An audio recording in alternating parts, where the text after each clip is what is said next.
আসসালামু আলাইকুম বন্ধুরা, কেমন আছেন সবাই? আজকে আপনাদেরকে দেখাবো শর্ত অনুযায়ী যার ইসরায়েলি জিম্মিকে ফেরত দিল হামাস।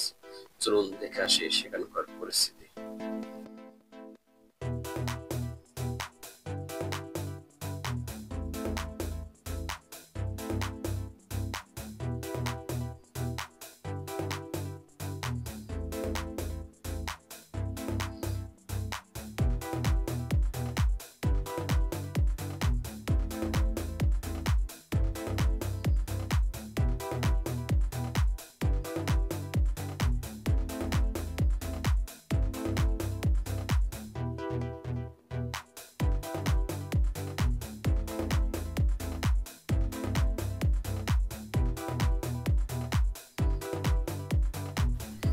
দেখুন বন্ধুরা, কি মনে হলো?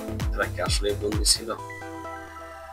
15টা মাস হামাসের হাতে বন্দী ছিল, কিন্তু তাদের মুখে হাসি দেখে মনে হচ্ছে কি এরা বন্দী ছিল।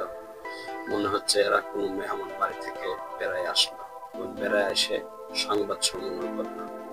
অথচ তাদের মুখের হাসি দেখে বোঝা যায় যে তারা কত আনন্দে ছিল। হামাস তাদেরকে কিভাবে যত্ন করেছে, অথচ আমার ফিলিস্তিন ভাইরা কিভাবে যত্ন পাচ্ছে, তাদের মুখে কিভাবে হাসি পাচ্ছে। তো আমরা সবাই ফিলিস্তিন ভাইদের জন্য দোয়া করবো, সবাই যেন সহি সালামত ভাবে ঘরে ফেরত আসে এবং এই যুদ্ধ যেন যুদ্ধবিরতি থাকে। আজ এই পর্যন্তই, সবাই ভালো থাকবেন।